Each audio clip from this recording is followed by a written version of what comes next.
So hello everyone, day 27-এ তোমাদের স্বাগত জানাই। তো আজকের পুরো এক্সারসাইজটা হবে, আমি পায়ের এক্সারসাইজ করেছি, তোমরা দেখতে পাচ্ছ। আজকের ভিডিওটা একটুখানি অতটা ভালো হয়নি, আমি পুরো এক্সারসাইজগুলো দেখাতে পারিনি, কারণ আমার শরীরের কন্ডিশন অতটা ভালো ছিল না। আমি কিছুটা সব আস্তে আস্তে এক্সারসাইজ করছিলাম। তো প্রথমেই আমি হাইনি করলাম, তারপরে সিঙ্গেল পায়েরগুলো করলাম। তো তোমরা দেখতে পাচ্ছ, কেননা আমি কয়েকদিন ভলিবল খেলতে গেছিলাম আর পায়ের অবস্থা খুব খারাপ ছিল, সেই কারণেই আমার একটুখানি অসুবিধা হচ্ছিলো। তাও আমি ভিডিওগুলো বানিয়েছি। এরপর থেকে আমি পুরো ভিডিওগুলো আমি বানাবো, কিন্তু আমার যেহেতু চেস্ট ছোট, আমি চেস্ট আর ব্যাকের বিষয়ে ভিডিওগুলো বানাবো।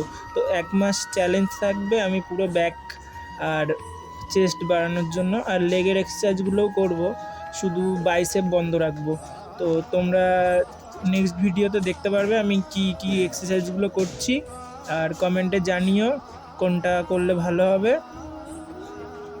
আর ভালো লাগলে তো তোমরা পাশে থাকবেই, এটা আমাদের জানা কথা। তো তোমরা সুস্থ থাকো, ভালো থাকো, নেক্সট ভিডিওতে আবার দেখা হচ্ছে। আজকের মতো টাটা, বাই বাই সবাইকে।